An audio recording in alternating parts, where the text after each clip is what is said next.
Hello, everyone. Thanks for logging on to CBSColorado.com. Time now for a few extra minutes with Broncos defensive lineman Malcolm Roach. And we were just talking on Monday Live about, an epic story. In fifth grade, you play varsity high school football.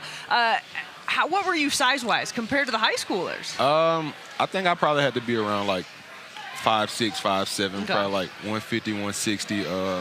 Little chubby meatball just running around. I had like every accessory that you could have on, every pad. I thought I was the swag god. But yeah, I was just like a little chubby kid running around. Dude, that's amazing. I'm wondering though, like big picture, what did that teach you, running now with these teenagers when you're in fifth grade?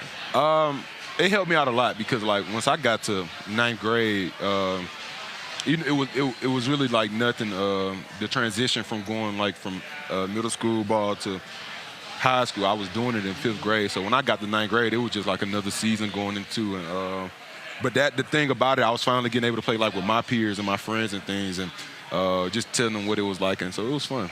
You had to be like the swaggiest middle schooler, right? Man, I had a back flap and a rear protector all in one, like a visor, couldn't breathe, like. It was crazy. I love it. That's absolutely amazing. And now, of course, you've transitioned. You went to Texas. You were at the Saints. Now you're with the Broncos. Broncos country is so happy to have you here. What for you has been kind of the biggest adjustment coming to a new team this year? The biggest adjustment really has probably been the altitude. I'm just playing. Just coming to a new team. I think the guys really embraced me. I could tell when I got here it was a need for, leadership, especially losing prominent leaders that they had in that locker room for so long. Sure. You could tell it was a need for it and, just a need for new blood and somebody that was helping spread the message that Sean was trying to spread. And it's the culture I've been a part of my whole career, even after Sean left New Orleans. So coming here and, seeing familiar faces throughout the whole building, like it was – everybody you see is like, okay, you did something in New Orleans, which is kind of crazy. But seeing like my former teammates, guys I came with, Trout, Will Lutz, and things like that, LJ, it was an easy transition, I want to say.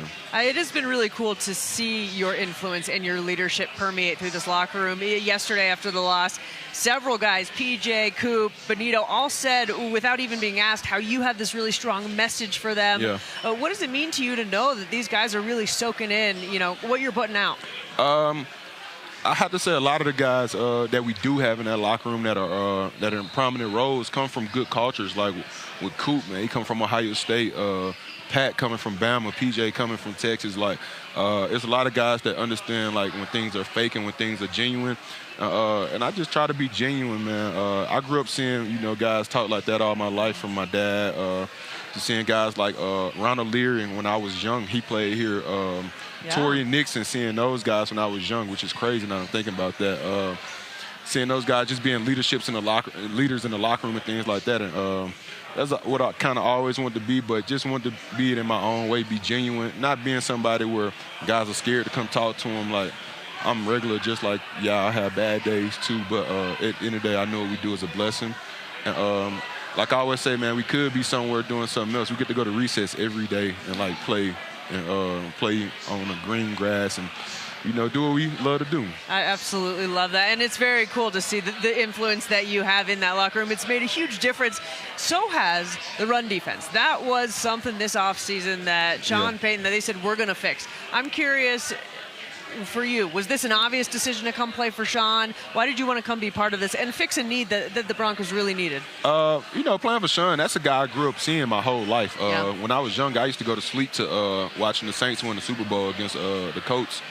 And, like, I used to know, like, the whole first, like, 2 drives, and then I'd be asleep by then. But just seeing him, seeing Sean Payton, it's like a dream come true being able to play for him. I watched him my whole life. He coached New Orleans my whole childhood. But just the run defense, man, I knew it was a need. And that's the thing. It was kind of hand-in-hand. It was a need for what I brought to the table. Not just a one, I want to say. So they actually needed me, and they showed me that they needed me and wanted me to come here when free agency started. But with the run defense, it wouldn't be able to get done without guys like Cody, Justin, Quan, DJ playing his tail off, man. JFM embracing playing the run, not just pass rushing every play, but also being able to get JFM and Zach in situations where they can pass rush. Me and DJ know we got to do our job at a high level. It's paying off in a major way. It is. It's been so much fun. You guys are just relentless, and it's so fun to see this kind of being the cornerstone of this team. Yeah. Let's look ahead. You got a Monday night under the lights game coming up, and the Browns are kind of trending there with Jameis. They've got some juice. How much are you looking forward to a game like that, where it feels like this point on every single game could make or break your playoffs? Yeah, it's big, but it's situations you want to be in. I mean, I've been in situations like this in my career before, but also been in situations where we knew the season was over by the time you hit week 13. To still have a dog in the race, we couldn't ask for nothing more, especially with what we were expected to do this year. We got a good Cleveland team coming in here, especially we got one of the best pass rushers ever. And then me playing with Jameis for so long, I know Jameis. I know prime time Jameis. He puts on a show just like he did last week. So we're going to have our hands filled. Also with the back they have, Nick Chubb, he's getting healthier and healthier every game. And we're going to have our hands full, and we got to come ready to play. Jameis is got to be one of the most likable guys in the league. What was it like playing with him? He's everybody's favorite player. Okay. It's crazy. He's genuine every day. He's somebody that had a big influence on my career, seeing the way he comes to work every day. First person in, last one out, but he's just so genuine. The funny things people see him do, and it's we'll be just looking at it y'all just don't know. That's literally him every day. It's still to be funny, we'll laugh at it, but it'd be man, that's just him. That's the way he talk. He'll tell you, I'm from Bessemer, Alabama, things like that. But that's just really Jameis. He's a real genuine guy, and he doesn't care if you undrafted, practice squad, the highest paid player in the league. He's going to treat you the same, and that's all you can ask for. Yeah, he's a cool guy. We wish him success, except for Monday night when we'd like you to roll the dice there a couple times, right? Yeah. Well, this has been such a treat, Malcolm. Thank you for taking the time. It's been such a pleasure, and we're so lucky to have you in Broncos country. Thanks for being here. Thank you for having me. And guys, that'll do it. Thanks for logging on. We'll see you next time.